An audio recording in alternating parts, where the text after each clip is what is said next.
Nous sommes sur Droit de Cité édition 2024 organisée par le mouvement associatif ici à Paris, cité universitaire. On est ravis d'avoir avec nous Mathis Marquez, administrateur en charge du plaidoyer du réseau national des juniors associations. Merci d'être avec nous.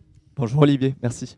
Alors Mathis, d'abord un petit mot sur le réseau. Il en est où aujourd'hui et c'est quoi les juniors associations? Le réseau national des juniors associations, c'est une association qui, depuis 1998, donc elle a plus de 25 ans aujourd'hui, c'est une association qui travaille à favoriser et promouvoir le droit d'association des mineurs, et notamment par l'intermédiaire de la démarche junior association, donc qui permet à chaque jeune qui a entre 11 et 18 ans de monter son association à partir d'une envie, d'un projet, tout en ayant un accès donc facilité aux outils du monde associatif et notamment avec des partenariats bancaires et en termes d'assurance qu'a développé le RNGA, du coup pour favoriser et permettre à ces jeunes de monter leur projet un peu plus facilement. Voilà, et vous-même, vous avez eu l'occasion de monter une junior association, vous aviez 13 ans, ça a été une expérience exceptionnelle. C'est ça, exactement. Moi, j'ai monté ma junior association, j'avais 13 ans. C'était maintenant en 2017, hein, ça fait déjà un petit peu de temps. Et ma junior association, elle était axée sur les questions de solidarité locale et internationale. Et à ce titre, on a notamment pu réaliser 2 chantiers solidaires. Donc un au Maroc en 2018, où l'idée c'était vraiment donc un chantier qui favorise concrètement l'accès à l'éducation. Donc c'était de la refonte des bâtiments d'écoles de provinces reculées du Maroc. Et on a refait la même chose en Guinée-Bissau, notamment en 2023. Donc c'était il n'y a pas longtemps. Et donc l'idée, pareil, c'était de favoriser l'accès à l'éducation avec notamment un axe sur des échanges interculturels entre les jeunes français et guinéens.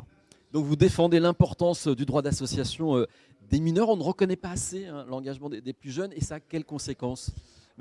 La problématique, c'est que les jeunes qui souhaitent s'engager aujourd'hui rencontrent énormément de freins, que ce soit des freins techniques, mais aussi basés, on va dire, sur des considérations sociales. Donc, par exemple, pour les freins techniques et administratifs, ça va être des dossiers de subvention qui sont trop complexes. Par exemple, une déclaration en préfecture, typiquement, pour un jeune qui a 13-14 ans, en réalité, c'est trop compliqué et c'est pas forcément à sa portée. Alors on a des jeunes ou un compte bancaire aussi. Et du coup, on vient aussi à la question des considérations sociales. C'est-à-dire que les adultes font pas assez confiance aux jeunes, leur accordent pas forcément la crédibilité et la légitimité qu'ils méritent. Et du coup, ça ne leur permet pas de monter leur projet et de s'engager. Et vous dites que la clé, c'est le milieu éducatif, c'est l'école, parce qu'aujourd'hui, on ne travaille pas assez sur ces notions d'engagement. Alors c'est ça. En 2021, le RNGA a formalisé un petit peu son plaidoyer à l'occasion d'un événement pour les 120 ans de la loi 1901. Et par ce plaidoyer, donc, qui a été formalisé en un livret blanc, ce projet avait pour but de faire un état des lieux du droit d'association des mineurs en France. Et du coup, l'idée, c'était vraiment de récolter un petit peu, à partir de la parole des jeunes, tous les freins que les jeunes engagés peuvent rencontrer et en même temps faire une série de propositions pour lever collectivement ces freins.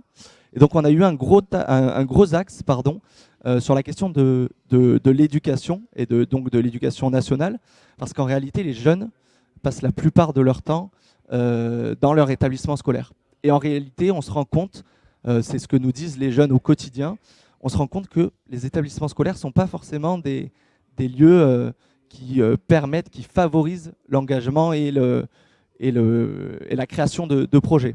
Donc on a eu tout un axe sur ça et ça aboutit notamment à une série de propositions donc sur comment on peut faire en sorte que les établissements scolaires deviennent des lieux vecteurs d'engagement.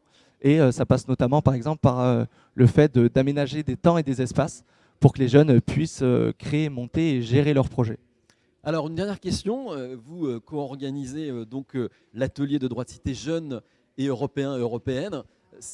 Pour quelle raison il y a une volonté de pousser ces questions aussi au niveau européen? C'est ça, la question européenne, elle est quand même assez, j'ai envie de dire même super importante, parce qu'on on défend le fait que les jeunes puissent prendre leur place, et la crédibilité et la légitimité qu'ils méritent, et qui prennent tout simplement la place qu'ils méritent.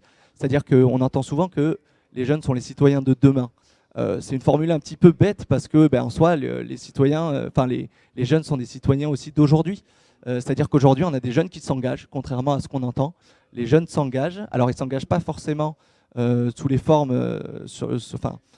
là où on les attend. C'est-à-dire que le monde des adultes, pour parler un peu vulgairement, les attend sur des partis politiques, par exemple. Et on voit que, non, les jeunes s'engagent de manière un peu plus innovante, notamment en association. Mais les jeunes s'engagent. C'est faux de dire que les jeunes ne s'engagent pas. Et du coup, la question européenne, elle est importante parce que pour les jeunes, il s'agit déjà de porter cette parole. Et puis la question européenne est là plus largement sur les libertés associatives. Elle est aussi importante parce que on peut reprocher beaucoup de choses à l'Europe, mais l'Europe permet aussi de créer un espace de solidarité. C'est l'objectif initial de l'Europe, maintenir la paix en créant des solidarités.